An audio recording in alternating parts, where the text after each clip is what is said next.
Easy Clacayele. I'm Tiara Titurar. La Pacheca. And we are KT Azteka. An Indigenous Network. An Indigenous Network. Okay, so we're going to start off with talking about how Danza Azteca, well, we're always going to talk about it, but today we're going to start off with how it's benefited us. So, How has it Say hi. benefited you? it's benefited me because I found a new way of praying instead of, like normal. I don't know. Many people have What is different normal? ways of praying. Like some have, church. Some have sweat. Some have, church at home. So mine is through danza. That's my benefit that I got. That I learned how to pray, not verbally, but through spiritually and danza and movimiento. How has it benefited you? And for me, it's benefited me through my process of decolonization, feeling that as this indigenous identity for me is a reflection of danza, and I think living on this side of the border, acknowledging that my indigenous roots are not only from Mexico but the Americas of Turtle Island here, and I think this is how I am healing from the oppression of colonization. So one of the benefits I have personally gotten is a lot of self-confidence and a lot of empowerment. Because if you could go out there and perform in a presentation with your atuendo, which is basically half naked, it says a lot. And it gives you so much power that you could go out there and represent our people with so much confidence. And it has led to other stuff, as in business, going out there and just representing. So that's one of the benefits of danza. Well, not all of us are half naked. Yeah, not all of us. No. Usually it's We all the have men. different atuendos. Yeah. Yeah, so we're gonna move on with what we recommend for people who are interested in joining a danza group. One of my recommendations is asking if the circle is a closed circle or open circle, if they're open to anybody coming to join, and also for women asking what kind of, or men, to ask what you could wear, because sometimes people think that it's more of a workout clothes, and some groups are not about that, but some groups are okay with that. Yeah. One of the recommendations I would say is come with an open mind. Be open to learning new ways of danza, learning new ways of just doing stuff, yeah, just come with an open mind. You, so? One of the things I recommend, stretch, come hydrated, a lot of water, a lot of stretching, a lot of enthusiasm. Stay strong because it's a long journey, so don't give up. That's the only thing I recommend. Don't give up in this journey. Don't be afraid to ask questions. Yes, a lot of questions Yeah. to out their way. And if people can't answer them, then they should find out an answer for them. Yeah, I think that's the big thing about not giving up. Yeah. Because at first you'll feel lost, and really it's just going with the flow and with the rhythm, trying to pick it up at your own pace. Yeah, everyone's at their own pace. So the last time we left off, we were talking about who were the Mexicas, Tenochtitlan, the Great Empire. So can you put up on one of the pictures up here of the Acamapixli? There we go. Acamapixli was the first Tlatoani of the Mexicas. He ruled from 1325 to 1520. Sorry, 1375 to 1395.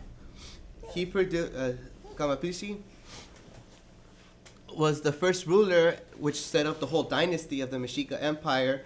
And Tlatoani just means ruler or emperador for out there. And what his name means is a handful of reeds. So as you can see right here in this picture, on the image on top of his head is a handful of reeds. So that's how you would represent each Tlatoani. So there's this Cuauhtemoc. If you see his picture, it'll show a descending eagle. So that's who Acamapixli was. or yeah, the first Tatuani. And It's pretty cool that you're talking about Kamatrishli because he's a Teotihuacán, right? the first So, Tatuani. cool thing about the Tecocolis is that only the Teotihuacanis and the nobles and the priests were allowed to have Can you show the pictures of those tecocolis? the Tecocolis. There, yeah. Only because it was used for, you know, spiritual reasons. It was used for ceremonies. It was used for timekeeping. That was a really big thing for them. So they would do timekeeping, so like 4 times in the morning and 5 times at night, just to let them know at each hour or each time it was like dinner or sunrise or sunset. That's why only the nobles and the priests were allowed to have conchas, and also it was used for ceremonial purposes as well as, you know, during danza we use it to open up the circle by giving a blessing to the 7 directions, which is fire, earth, water, earth, water. Sorry about that. What else? Yeah, wind. Your and heart. Your heart. Yeah. The So- above. Above. Above, and your ancestors.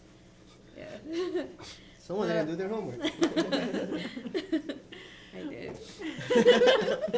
All right, so the next water type of instrument, what we use in our group is the turtle shell.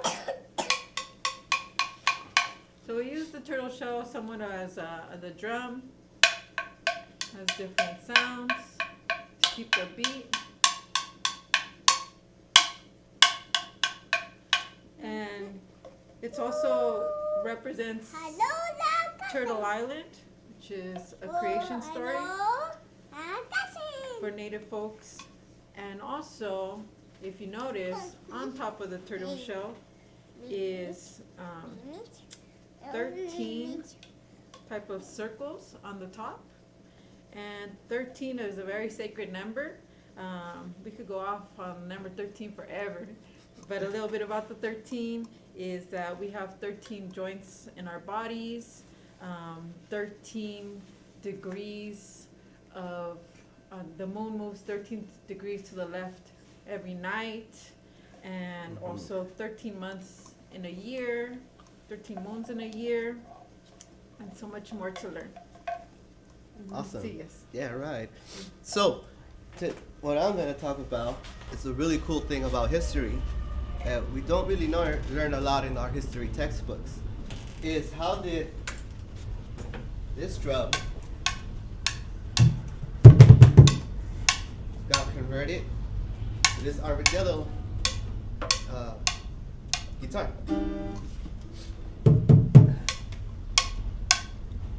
Yeah, show me the pictures of the armadillo.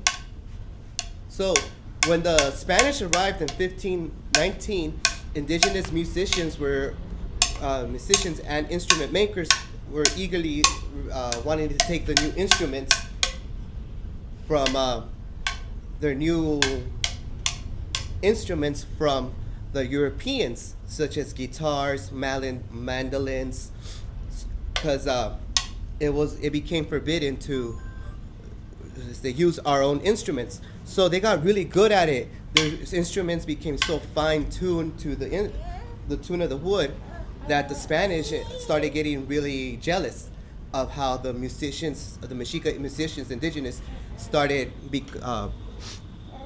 made so much beautiful music, and were taking a lot of business away from the Spanish instrument makers. So because of that, the king of Spain forbidden the Mexica to make instruments, so they had to resort back to their ancestors' way and came up with the armadillo, so they could cover their the back of the guitar, the mandolin, and still have this really cool instrument, because you were able to preserve the beats of our ancestors' traditions in the guitar. So it's really important that the beats stay alive, and that's one of the ways that it was to stay alive. Another big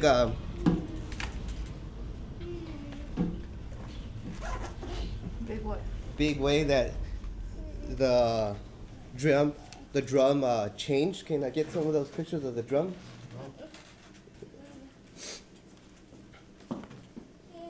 Is a passage too from this book, Victors and Vanquished. Is they ran among the dancers, forcing their way into the place where the drummers were playing. They attacked the man who was drumming and cut up his arms. So that happened in August 31st, which was known as La Noche Triste, and because of that incident right there, the Mexica they got taken away their instruments and had to convert them to The armadillo. the armadillo one and preserve the beats here. So the beats became from here to there.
The best way to dance is without shoes. Yes. It's not recommended to dance with shoes. So that's how the beats were able to be preserved through this, because ancient armadillo shells were back in the early 80s. The drum was brought back, or 70s, I forgot. So that's how these traditions were passed on. They had, want to say something about the Spanish and Mexica had to go underground? The Mexica had to go underground and preserve their rhythms because they would be punished, right? Which is the excerpt that you read, and that's actually happened to the majority of indigenous people that were colonized. Had to basically survive by doing that, and surviving meant preserving their rhythm. Claudia's talking, by the way. So yeah, if you want to know more about the Aztecs and what happened, read Victors and Vanquished. It's a really good book. Any books you recommend, Claudia? Custer died for your sins. Awesome. So, want to close it down, Taylor? Yeah, sure. So we're gonna be here next week at 7 Can you put the Tuesdays. where we practice the picture up? Yes, we practice at Corazon Counseling. Shout out to Amelia for letting us use her counseling space. Everybody's welcome to come. Families, elders, children, couples, anybody's welcome. Just come with an open mind and open heart, and just be willing to dance and sweat. Also, this video was brought to you today by Fried Red Hut. Can we pull up a Fried Red Hut logo? Shout out to them. They sponsor us. Make sure you guys check them out every Sunday at the Tyler Mark Galleria, Riverside. In front of Barnes & Nobles, they serve that strawberry fried bread. Yummy, yummy, yummy.